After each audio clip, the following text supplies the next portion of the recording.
A paz do Senhor, amados irmãos e irmãs da Igreja Júbilo, vamos continuar com a lição 3, Mateus Evangelho da Igreja, parte 2. Vamos relembrar o texto áureo. Em verdade vos digo que tudo o que ligardes na terra será ligado no céu, e tudo o que desligardes na terra será desligado nos céus. Mateus 18:18. 2. A autoridade da Igreja. Em Mateus 23:13, escribas e fariseus foram repreendidos por Jesus pelo fato de fecharem aos homens o reino dos céus. Por sua soberania inconteste, ou seja, que não se põe em dúvida, entretanto, aprouve, ou seja, agradou a Cristo entregar as chaves do reino à Igreja, delegando-lhe poder. Tudo o que ligardes na terra será ligado nos céus, e tudo o que desligardes na terra será desligado nos céus. Mateus 16:19. Em Mateus 18:18, Jesus outorga a mesma autoridade aos demais discípulos. Esta realidade certifica-nos de que as chaves de autoridade não foram deixadas na mão de Pedro unicamente.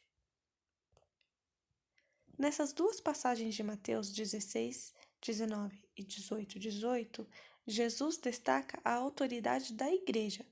Porém, é preciso entender que essa autoridade de ligar e desligar nos céus precisa estar em consonância com sua vontade eterna e soberana. Vamos conferir 1 João capítulo 5, versículo 14. Quando estamos na presença de Deus, temos coragem por causa do seguinte: se pedimos alguma coisa de acordo com a sua vontade, temos a certeza de que Ele nos ouve. Em Mateus 16:19, as chaves simbolizam a autoridade que Cristo concede à Igreja de abrir as portas do reino dos céus aos homens.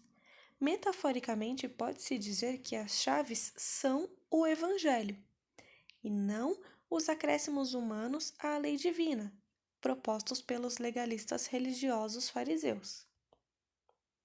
A autoridade da Igreja é o corpo de Cristo. O texto de Mateus 18, do 1 ao 22, revela-nos que a autoridade da Igreja como corpo de Cristo não se restringe somente a poder afastar membros, antes abrange a graça de restaurar os caídos, oferecendo-lhes chances de arrependimento.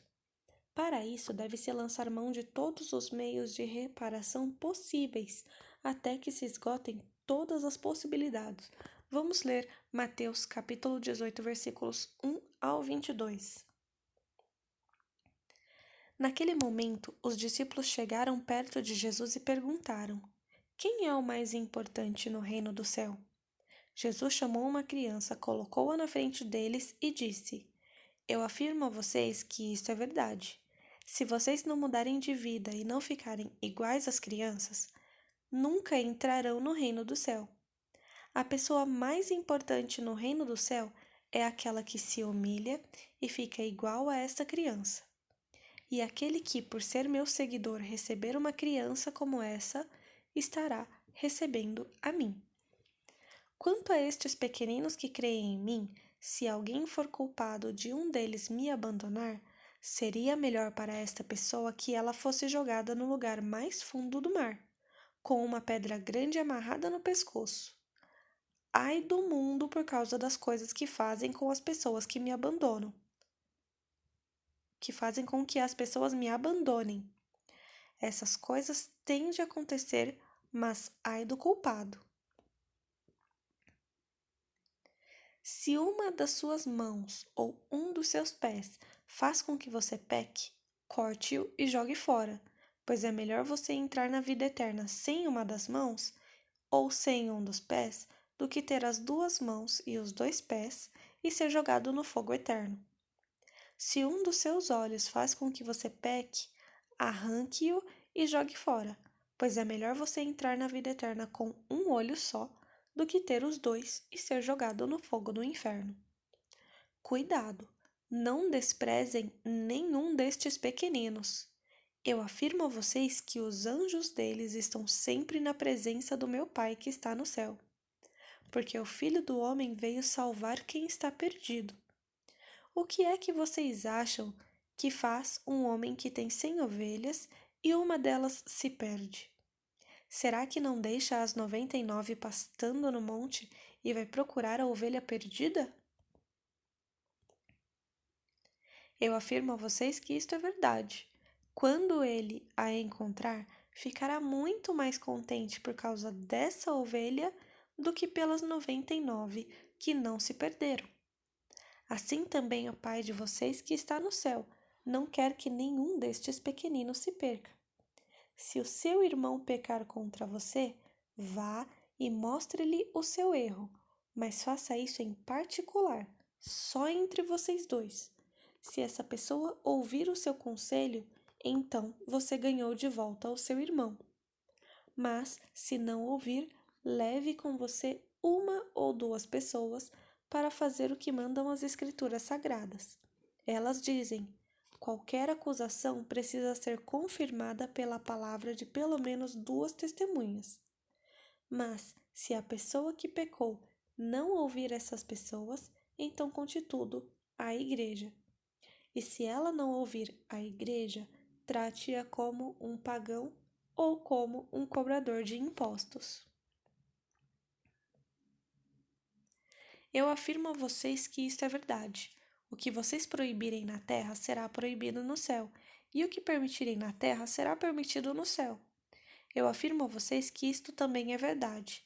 Todas as vezes que dois de vocês que estão na terra pedirem a mesma coisa em oração, isso será feito pelo meu Pai que está no céu. Porque onde 2 ou 3 estão juntos em meu nome, eu estou ali com eles. Então Pedro chegou perto de Jesus e perguntou: Senhor, quantas vezes devo perdoar o meu irmão que peca contra mim? 7 vezes? Não, respondeu Jesus. Você não deve perdoar 7 vezes, mas 77 vezes. Mateus registrou as instruções de Jesus relacionadas aos membros que se desconectam do corpo, Mateus 18, do 10 ao 20. Nesse contexto, inclui-se a parábola da ovelha perdida e destaca-se a maneira de a igreja responder ao pecado de um irmão, se o seu irmão pecar contra você. É-nos dito com toda clareza que, no corpo, se um membro sofre, todos sofrem com ele. Portanto, não nos esquecemos jamais disso.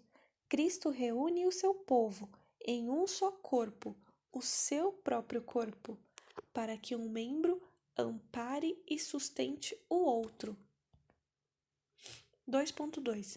A igreja é a representante de Cristo. Mateus deixa claro o propósito da igreja: representar Cristo na terra. E nada retrata melhor o nosso Salvador do que as obras praticadas pelos membros de seu corpo. Duas ordenações explícitas de Jesus à igreja evidenciam essa realidade. Observe. A ceia do Senhor, Mateus 26, do 26 ao 30. Enquanto estavam comendo, Jesus pegou o pão e deu graças a Deus.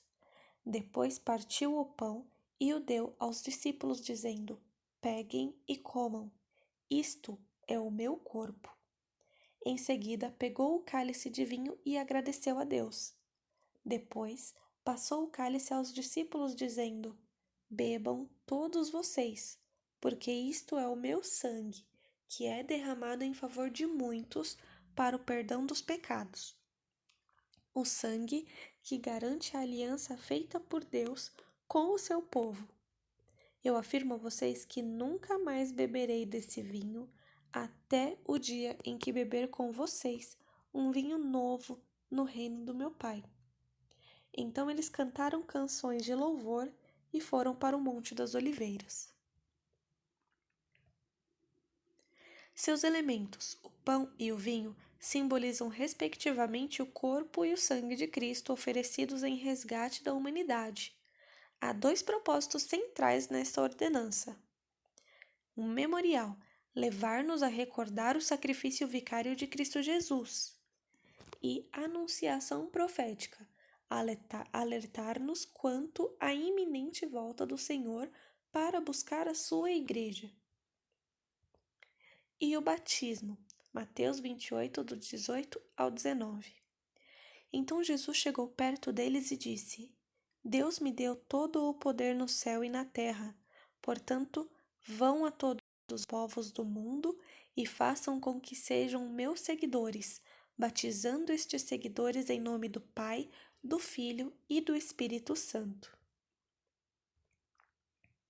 Por meio do batismo realizado em nome do Pai, do Filho e do Espírito Santo, o novo convertido declara publicamente ter aceitado de forma plena, pela fé, o sacrifício de Cristo na cruz. De igual modo, ele anuncia sua morte para o mundo e sua ressurreição espiritual, assumindo que andará em novidade de vida. 3. Igreja militante e igreja triunfante. Neste tópico, é importante deixar clara a diferença entre igreja militante e igreja triunfante. A igreja militante é a que atua no tempo presente. Ela é composta pelos salvos vivos espalhados pelas muitas denominações, sendo visível e imperfeita. A igreja triunfante é composta pelos salvos, inclusive pelos que já morreram em Cristo, não importando a denominação, o espaço geográfico ou histórico, sendo invisível e perfeita. O objetivo exclusivo da Igreja é a glória de Deus, no estabelecimento completo do seu reino, tanto no coração dos crentes como no mundo. Igreja militante. Jesus, em Mateus 16:18, referindo-se à Igreja, deixa claro que as portas do inferno não prevalecerão contra ela. Com esta afirmação, o Salvador não nos apresenta uma noiva tímida, atemorizada ou acuada.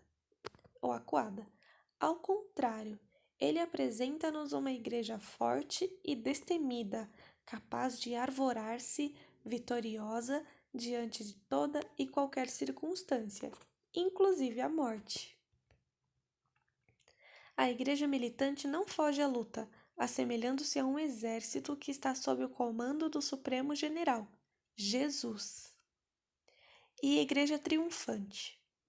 Parecia absurda a declaração de Jesus de que a sua igreja iria subsistir nesse mundo, pois a nova instituição divina fora caluniada pelos religiosos judeus, desprezada pelos gregos e perseguida pelos romanos, como fez Nero, que, após incendiar Roma, culpou e puniu nossos irmãos, submetendo-os às mais escabrosas penas de morte. Sábios e poderosos tentaram destruir a Igreja de Cristo ao longo de sua existência. No entanto, impérios ruíram e reinos caíram, enquanto a Igreja permanece firme até os dias de hoje. Precisamos, deste modo, estar em constante preparo para a vinda do nosso Senhor, pois muito em breve toda a Igreja de Cristo estará reunida nos céus em um eterno triunfo. Conclusão: a primeira e a última menções à Igreja foram feitas por nosso Salvador. Isto nos faz lembrar de que o corpo de Cristo tem sido edificado de maneira progressiva e incessante desde a sua fundação, e assim será até o derradeiro dia. A igreja não deve ser vista como uma agregação de pessoas, mas sim como uma congregação de remidos por Cristo. Nas palavras de Thomas Adams, a igreja é a herdeira da cruz. Deste modo, como agência de Deus no mundo, precisamos manter-nos firmes em nosso propósito: proclamar o Evangelho da graça a toda criatura com ousadia, cultivar a fraternidade entre os irmãos, dar testemunho ao mundo em nome de Cristo e anunciar os princípios do reino de Deus. Jamais devemos nos esquecer de que a Igreja está aberta a todos, mas não a tudo. Resta-nos, pois, declarar com esperança e fé: Maranata, ora vem, Senhor Jesus. Vamos para a nossa atividade para fixação. Com qual declaração de Jesus aprendemos que Ele é o único fundador da Igreja? Isso mesmo, sobre esta pedra edificarei a minha igreja, em Mateus 16, versículo 18. Os objetivos dessa aula. Ao término do estudo bíblico, o prezado irmão e irmã deverá, em Cristo Jesus, aluno da classe Semeadores de Cristo, deverá reconhecer que a igreja é bem mais do que uma instituição terrena. Conhecer a origem, os fundamentos e o futuro da igreja. E compreender a importância de pertencer à Igreja de Cristo. Segue aqui os subsídios para o estudo diário desta semana e agradecemos a atenção de todos os nossos amados irmãos e irmãs em Cristo e os esperamos até a próxima aula. Deus os abençoe.